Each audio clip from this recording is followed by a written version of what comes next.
Assalamu alaikum. Welcome to Path of the Prophets. Today we are in the Babylon fortress area of Fustat in Old Cairo in Egypt. And we are at St. George's Greek Orthodox Church and Monastery. So behind me, you'll see a Greek and Egyptian flag. You'll see a statue of St. George putting a lance through a dragon. This is the story that he's most famous for in the West. You'll also notice at the top of the church a three-dimensional cross that's quite interesting and quite unique. So let's just talk a little bit about St. George.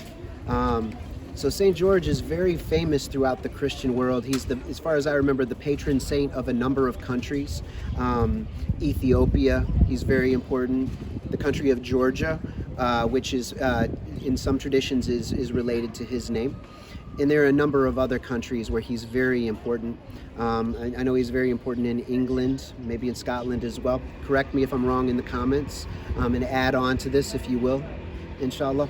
So St. George is important to a number of Christian communities as well as Muslim communities. I believe he's called Georgius.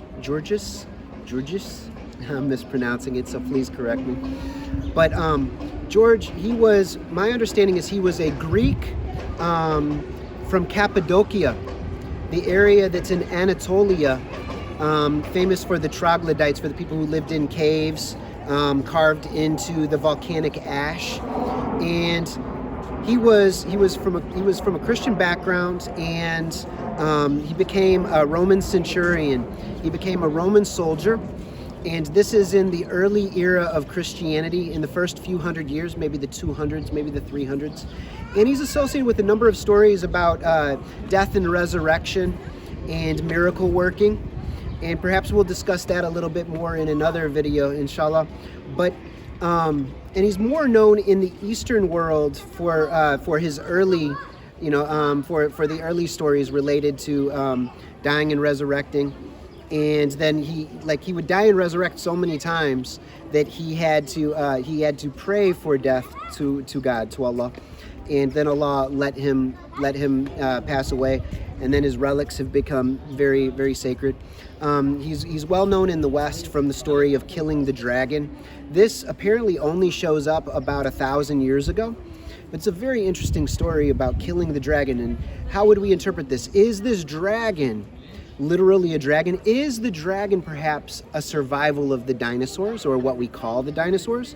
A giant reptile, a type of crocodilian creature? Or is this related to killing a reptilian jinn, a shayateen? Is it related to overcoming the nafs that incites to evil, the reptilian within, the dajjal within, the Satan within, in overcoming it? And this is a very interesting way of conceptualizing it.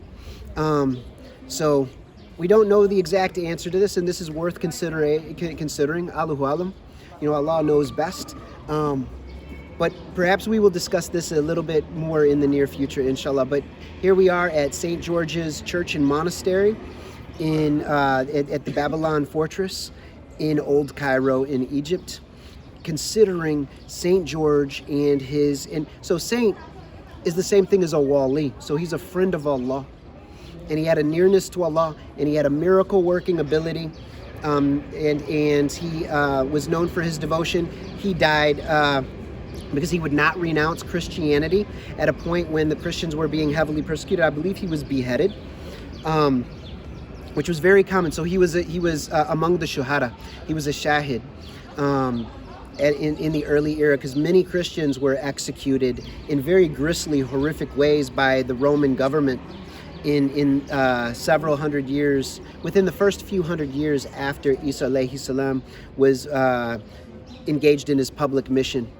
And so anyway, until next time, assalamu alaikum wa rahmatullahi wa barakatuhu.